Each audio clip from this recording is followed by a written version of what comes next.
Âgée de 90 ans, Nadine de Rothschild mène une vie paisible dans une maison achetée en 5 minutes près de la ville de Genève, en Suisse. Elle ne chôme pas pour autant puisqu'elle sort un nouveau livre autobiographique, aux éditions Gourcuff Gradenigo, intitulé Très chère baronne de Rothschild. Véritable institution, experte en bonne manière, elle est pourtant née dans une famille modeste et rien ne laissait présager cette jolie retraite du côté de la Confédération helvétique. Fille d'ouvrière, née d'un père inconnu, elle avait fui son foyer et son beau-père très jeune, dès l'âge de 14 ans, pour travailler chez Peugeot. Sa rencontre avec Edmond de Rothschild a tout simplement bouleversé sa vie.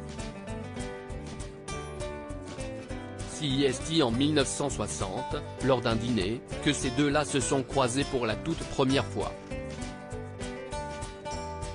Il a un côté dominateur et cela me plaît, raconte Nadine de Rothschild, qui se décrit aisément comme une geisha, dans les colonnes du journal quotidien Le Parisien.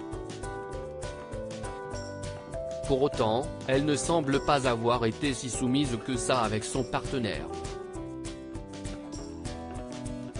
Mariée pendant 30 ans, entre voyages, mondanité et obligations, elle conservait une part d'in-time dans une maison à Quiberon, dans le Morbihan, où Edmond ne lui rendait jamais visite quand elle s'y trouvait.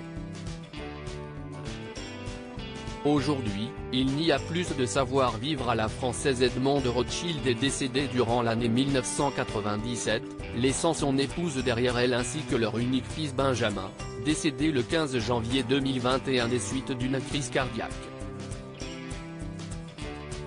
Aujourd'hui, il n'y a plus de savoir-vivre à la française, regrette-t-elle, toujours dans le journal Le Parisien. On ne met plus de cravate, on vit en gens.